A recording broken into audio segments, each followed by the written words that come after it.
Breaking news tonight, a desperate search in California. More bodies found in the ash and rubble, many still unaccounted for. Tonight, families suing the power company, blaming them for the fire. Also, new concerns over what's in the air. Also breaking, Stormy Daniels' lawyer, Michael Avenatti, in police custody, arrested and held after an alleged domestic violence incident. We have late details. The accused Parkland High School shooter ambushing an officer and grabbing his taser in a wild jail attack. A stunning cold case arrest and a chilling twist tonight. Could this suspected serial killer be responsible for up to 90 murders? An NBC News investigation, you have to see what we found. People living in horrific, dangerous conditions and their landlords collecting major taxpayer money. A murder in paradise. A young American celebrating a birthday robbed and killed. His family devastated. It's like, this can't be happening. This can't be true. Tonight, a warning for families. New concerns about a popular vacation spot. And flying motorcycles taking flight. Hover bikes are here, but are they safe? And would you get one? This is NBC Nightly News with Lester Holt. Good evening to our viewers in the West. A desperate search is on tonight in California for the dozens of people who are still unaccounted for as two massive wildfires rage in opposite ends of the state. The death toll has now surged to at least 51. And as investigators are still trying to pinpoint the cause, there are new concerns surfacing this evening over potentially toxic smoke. NBC News national correspondent Miguel Almaguer starts us off from the fire zone.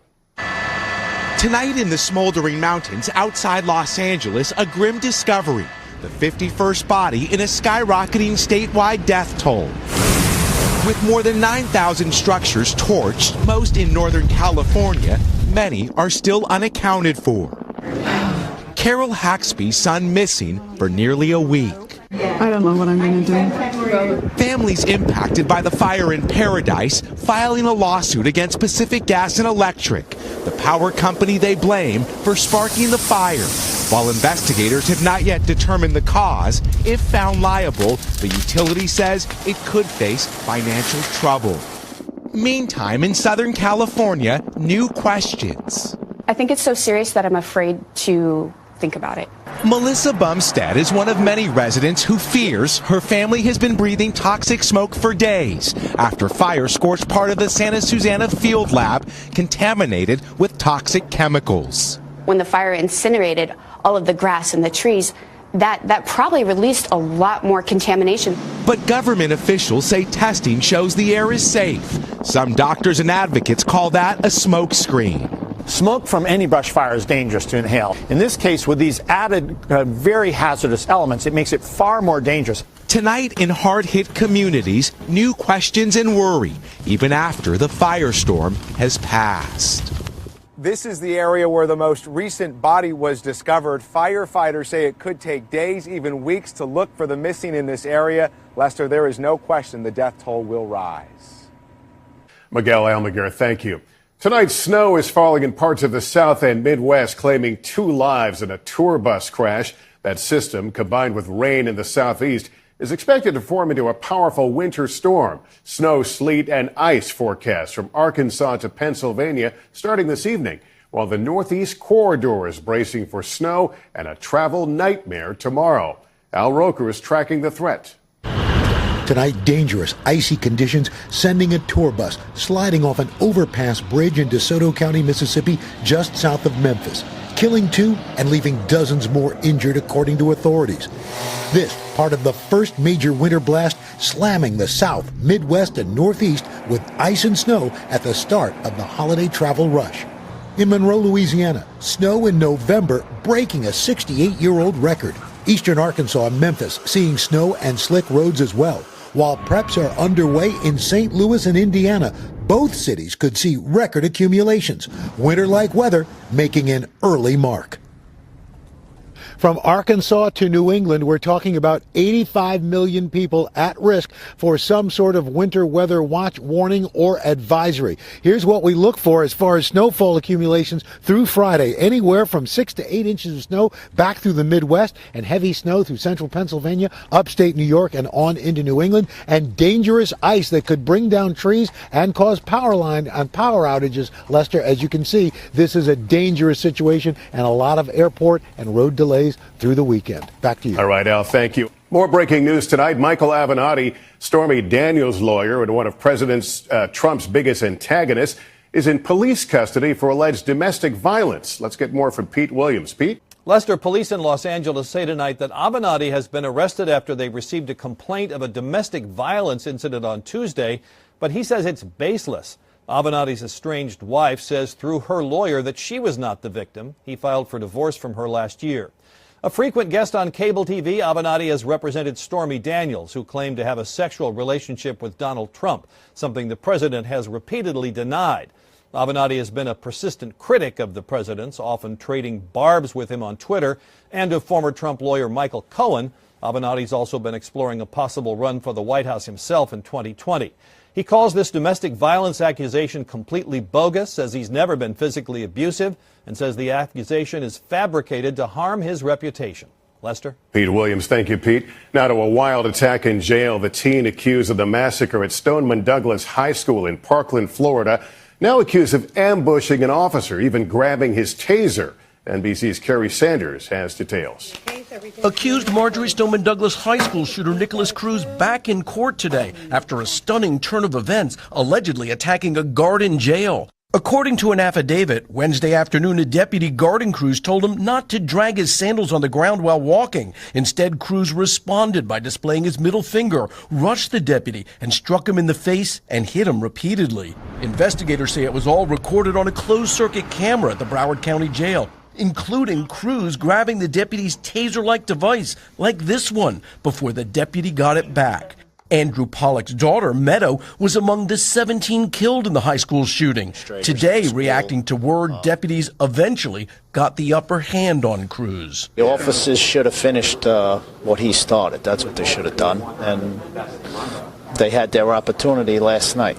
Tonight, Nicholas Cruz still in jail in solitary confinement. Kerry Sanders, NBC News, Fort Lauderdale. Prosecutors in Texas say a man they have in custody convicted of murder has confessed to at least 90 other murders across the country. If true, he would be among the most prolific killers in U.S. history. Here's NBC's Tom Costello. Sitting in a Texas jail, 78-year-old Samuel Little, who the DA says confessed to killing Denise Christie brothers in Odessa in 1994. But that confession may be just one of many. He's confessed to over 90 murders in this country, and over 30 of those have been confirmed so far. Little, also known as Samuel McDowell, is currently serving 3 life sentences for strangling 3 women in the Los Angeles area in the late 80s. But he's allegedly confessed to dozens of murders from 1970 to 2005 in at least a dozen states. Now, investigators from Texas to Indiana to Arizona who have interviewed Little are considering their own cases. He may be a serial killer, but when you start to talk numbers that run into almost 3 digits, then I think we need a healthy dose of skepticism. If Little is responsible for 90 murders, as he claims, it would make him among the deadliest serial killers in U.S. history. Tom Costello, NBC News, Washington. At the White House late today, President Trump threw his support behind a deal to implement the biggest criminal justice reform this nation has seen in a generation. Let's get more now from NBC's Hallie Jackson. Hello, everybody. President Trump showcasing what would be the most sweeping prison reform agreement in decades. And if it passes, one of the biggest bipartisan laws of his administration. Americans from across the political spectrum can unite around prison reform legislation that will reduce crime while giving our fellow citizens a chance at redemption. The deal would loosen restrictions on certain federal mandatory minimum sentences, give judges more discretion to sentence people who've committed minor crimes in the past, and extend a 2010 law that could help federal drug offenders serving disproportionately long sentences. We're just putting a lot of people in jail for a long period of time who I think need to be back out on the streets working. The rollout comes exactly a week after Jeff Sessions was fired as Attorney General. He opposed many of these changes, and so do a handful of conservative lawmakers. Color me doubtful. The White House points to support from law enforcement groups like the Fraternal Order of Police. Dozens of celebrities also backed the plan, including Kanye West. The president's billing this agreement as bipartisan, but no Democrats appeared at tonight's event. As for timing, Republican leaders suggest it may not come up for a vote until early next year. Lester? Hallie Jackson, thanks. Now to the border, where Defense Secretary Mattis is with thousands of troops demanded by President Trump out of his concerns about that caravan of migrants and refugees. The president not talking much about the caravan since the election. Here's Hans Nichols.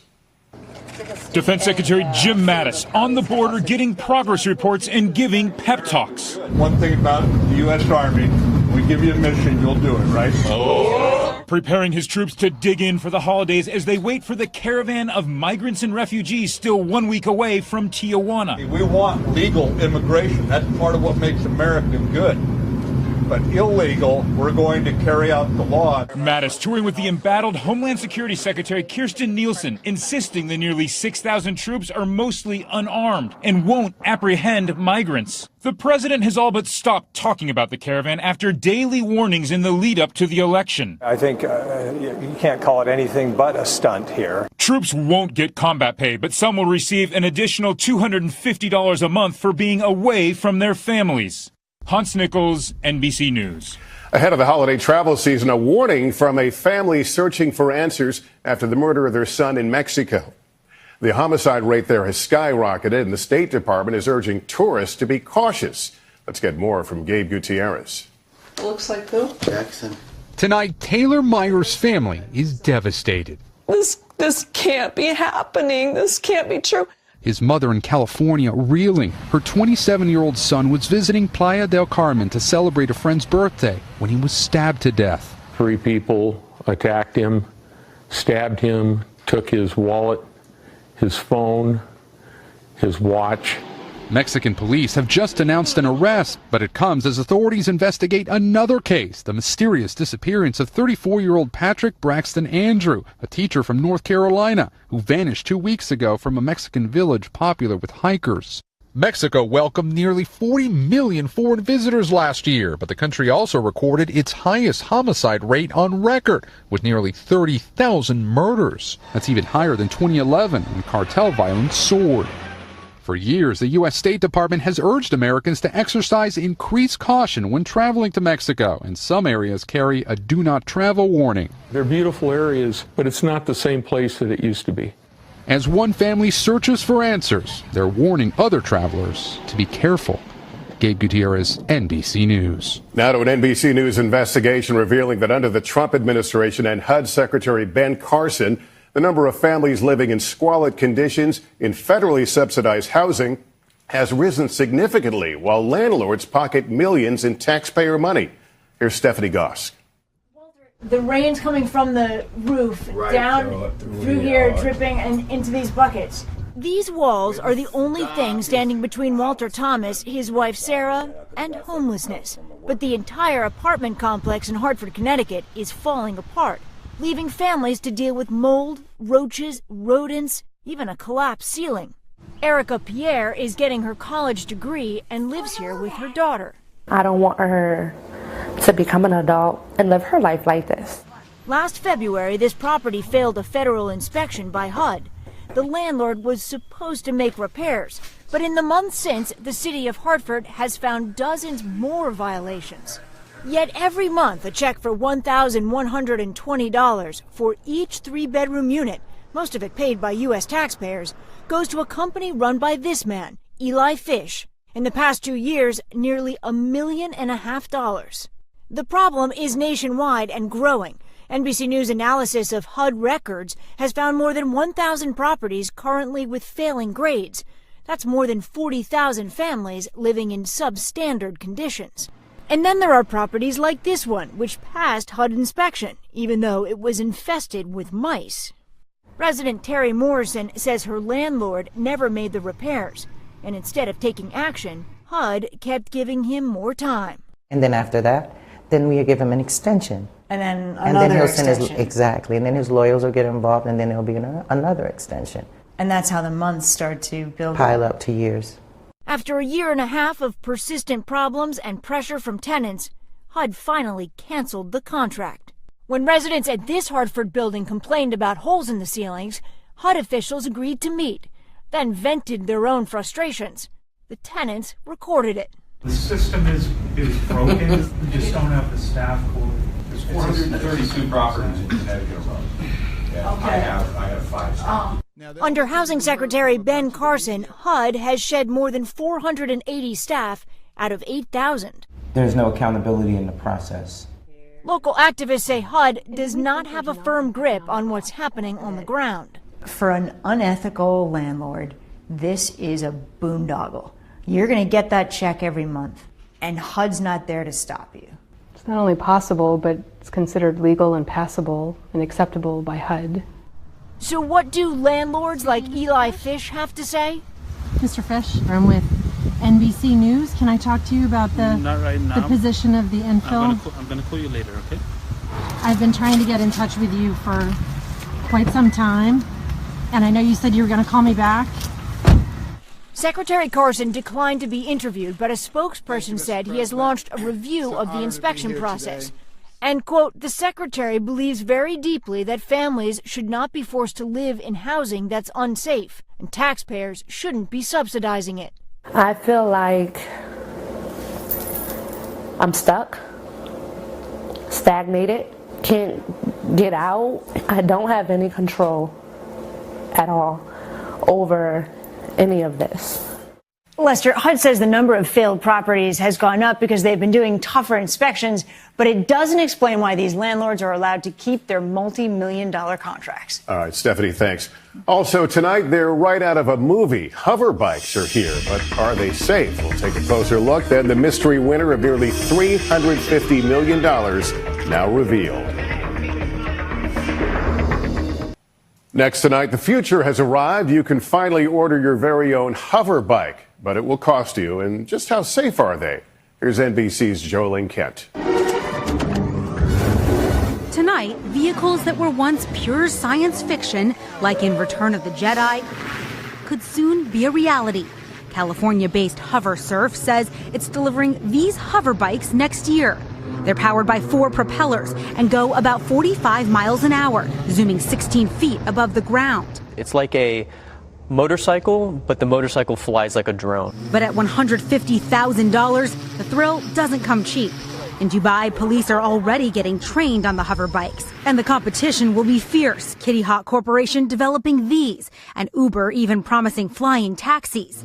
The FAA believes hover bikes could be subject to experimental aircraft regulations. How safe are these? Well, we don't know the safety rate of them yet because this is new and novel technology. They don't store very much energy. They don't have very much range or endurance. A new way to hit the road without touching the ground. Jolene Kent, NBC News. Pretty neat. Coming up, the just claimed biggest jackpot ever in this state. We're back now with America's newest millionaire, nearly 344 times over. It's the biggest lottery jackpot in New York history. And NBC's Rahima Ellis has the story. New Yorker Robert Bailey is the newest member of the Millionaires Club, splitting that Powerball lottery jackpot with Loren West of Iowa. They're dividing nearly $688 million. The retired government worker says he'll probably take a trip to Vegas and the Bahamas, but he's also thinking about other people. But that's good luck also to help others. That's incredible. Today on the Ellen DeGeneres Show, West made a big announcement too, donating $500,000 to help veterans.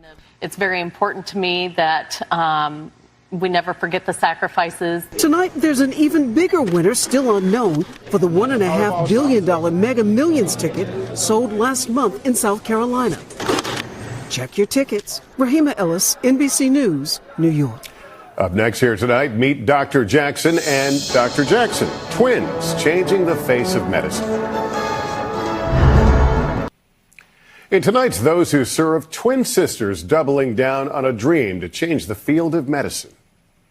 People sometimes laugh when we fight because they say it sounds like the same person. They like to say they were womb mates, Brittany and Brandy Jackson, identical twin sisters born in, of all places, Twinsburg, Ohio, raised in a working-class family. We would have like a bug hospital. We did science experiments. We did. Both star students who came to the same realization. Doctors are a thing that we picture, and it's not us. And I think when I saw a black female doctor, that's when it just stopped me. They both went to medical school for the first time, splitting up. We said, Brandy, we have to do this. We are agreeing. We're no going to matter separate. what. They came back together at the University of Illinois at Chicago, each a chief resident. Dr. Brandy Jackson in psychiatry, Dr. Brittany Jackson in family medicine. While these twins still talk to each other in their made-up childhood language,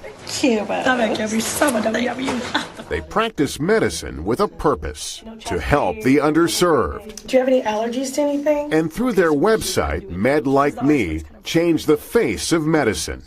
I think a doctor looks like us, and that's really cool. No need for a second opinion on that. What a delightful pair. That's Nightly News. I'm Lester Holt. For all of us at NBC News, thank you for watching, and good night. Hey, NBC News viewers, thanks for checking out our YouTube channel. Subscribe by clicking on that button down here, and click on any of the videos over here to watch the latest interviews, show highlights, and digital exclusives. Thanks for watching.